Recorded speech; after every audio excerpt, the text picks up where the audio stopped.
आप उम्मीद करता हूँ बहुत अच्छे होंगे। आज मैं बात कर रहा हूँ आपसे, अभी 8-10 दिन के अंदर बहुत सारे नेताओं ने, बीजेपी नेताओं ने सपा में जाकर दल बदल किया है। उनका आरोप है बीजेपी पर कि बीजेपी ने दलितों के लिए, ओबीसी के लिए कुछ नहीं किया।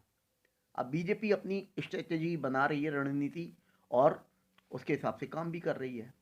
लेकिन देखना होगा कि स्वामी प्रसाद मौर्य ने पहले बीएसपी से ये बीजेपी में आई, और अब बीजेपी से इन्होंने आरोप लगाते हुए इधर चले गए।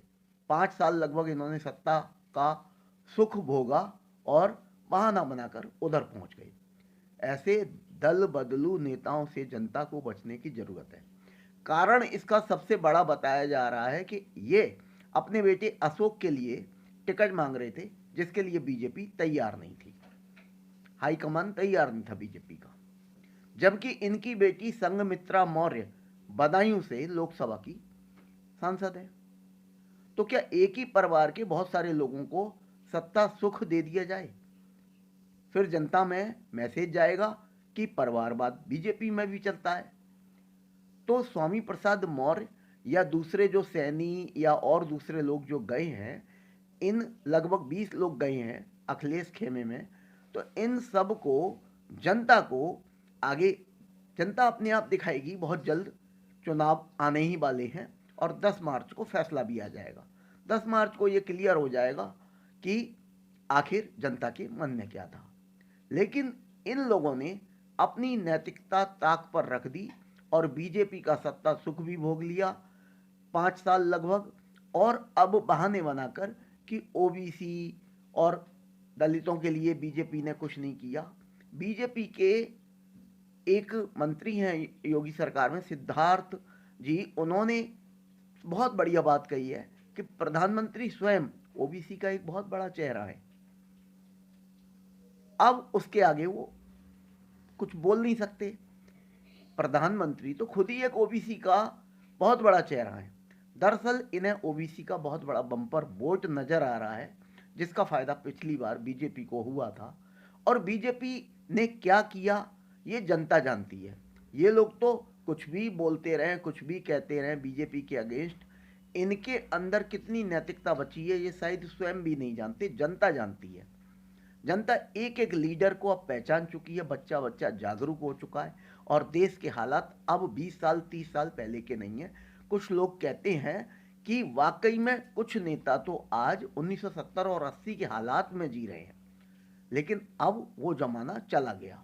आज जनता जागरूक है, बच्चा बच्चा समझदार है, और वो जानता है कौन नेता कितने पानी में है, उसे अपना वोट कहां इस्तेमाल करना है।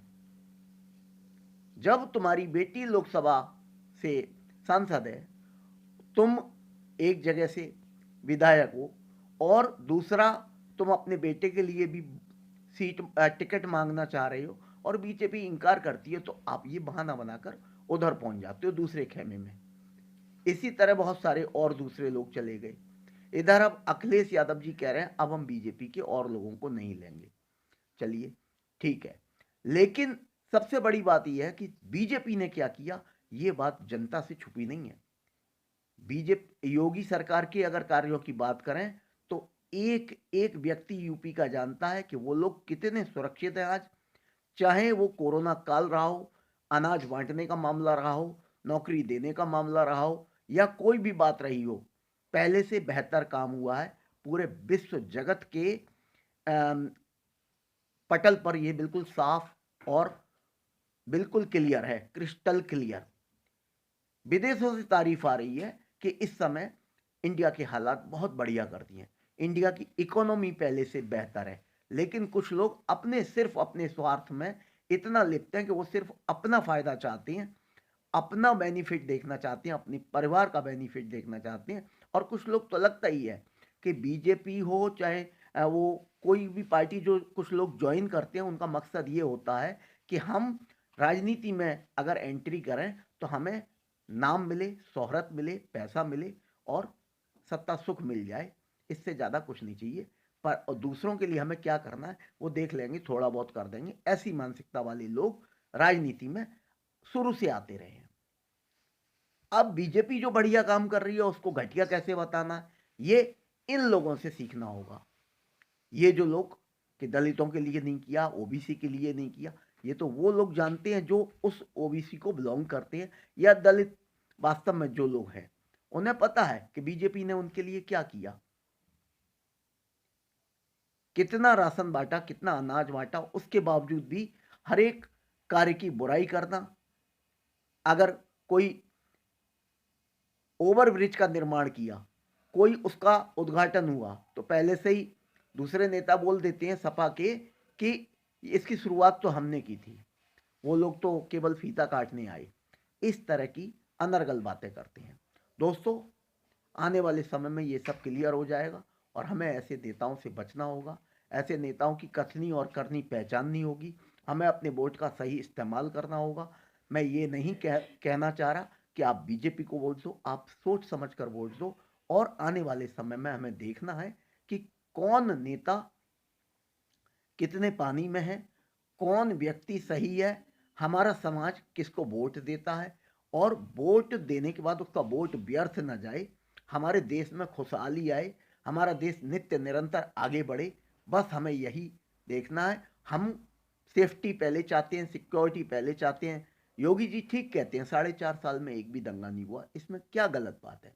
फिर भी लोग नकारते हैं, लोग कुछ भी कह देते हैं, क्योंकि मोरलिटी का, मोरल वैल्यूज का अभाव है। दोस्तों, पहचानिए आज हमारा देश किस दिशा में जा रहा है और किसके नेतृत्व में जा रहा है, और योगी जी कितना सही कर रहे हैं, या देश के लिए मोदी जी कितना सही कर रहे हैं, या देश के गृह मंत्री अमित शाह जी किस दिशा में हमारे देश को ले जा रहे हैं, विदेशी कितने लोग हमारे यहाँ आ रहे हैं, कितने लोग इन्वेस्ट कर रहे हैं, क्या क्या हो रहा है नई देश हमारे भारत के इतिहास में, नई नई बातें क्या हो रही हैं, उनको देखिए, समझिए और तब फैसला कीजिए। थैंक यू दोस्तों। वीडियो अगर आपको अच्छा लगे तो प्लीज़ सब्सक्राइब कीजिए मेरे चैनल को, और कमेंट करके बताइए कि मैं कहाँ तक सही हूँ। थैंक यू दोस्तों, thank you. Have a nice evening. Thank you.